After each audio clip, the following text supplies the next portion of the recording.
In 1957, the Soviet Union fired a tin can into space. They called it Sputnik.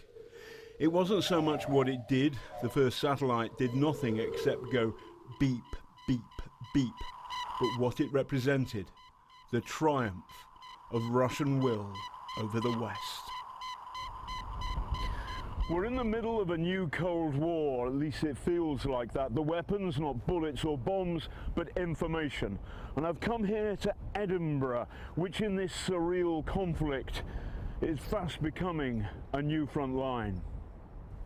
Hello. Hi, John. Igor. Nice to meet you. Dobry jutro. Dobry din.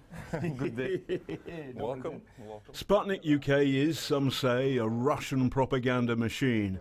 It launched in Scotland in the summer of 2016. The team pings out radio outputs on the internet. So where are the nuclear rockets? With tensions high, I do my diplomatic best. What's it like being a traitor? Interesting question. I wouldn't consider myself a traitor. I found Sputnik on the internet and I applied for the job, and of course I googled the company before I arrived here, and I was met with a barrage of this kind of what I would call sort of propaganda. Oh, the propaganda outlet has landed in Edinburgh. But I came to the interview and what I saw was sort of like a family. They listened to what you had to say. You're also working in a difficult time. Do your mates mock you a little bit about who you're working for? I don't think so. I have a couple of friends that have deleted me from Facebook and say, Maud, what are you doing? But I don't agree with that at all. I think everyone is entitled to their opinion.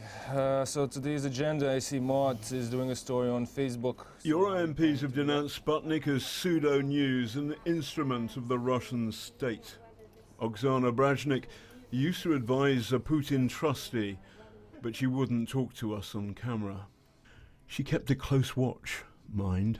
Sputnik is a tool of the Kremlin's propaganda machine, true or false? False. Don't believe everything they say. We report on all stories. We report about Navalny as well. Correction. When the effective leader of the Russian opposition, Alexei Navalny, was half-blinded last year, Sputnik ran not a word on their English language service. The international version of Sputnik say they have requested an interview with Navalny, but he declined the invitation. Is the British government handling the Skripal case in the right way, in your opinion? Quite frankly, it's been very rushed. Sputnik can be weird. A recent online article queried why Theresa May had visited Salisbury without protective clothing. Sputnik specialises in conspiracy theories and obscure voices that struggle to get an airing in the mainstream media. What we're seeing now is, I think, a deflection to the forthcoming Brexit, and I think there's concerns that could be calamitous for the UK, and that certain people have an agenda to make sure that there's an external threat, because in times of crisis, external threats are useful. Have you ever been told you can't run that story? No, never been told that. A lot of people, they ask me, you're just a mouthpiece for President Putin.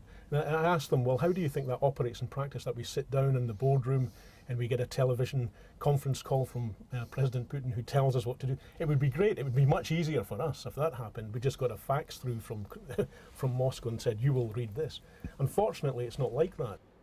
Yesterday, the Foreign Secretary Boris Johnson likened the World Cup in Russia this summer to Hitler's Olympics in 1936.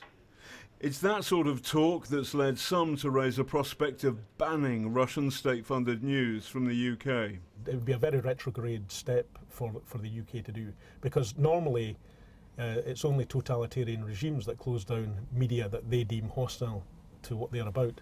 And so I think that would be deeply damaging for Britain's reputation, actually. History point, 1939, the British government closed down the Morning Star because it was sympathetic with the Nazi-Soviet pact. So sometimes democracies close down propaganda machines. During a state of war, as far as I'm aware, the UK isn't at war with the Russian Federation.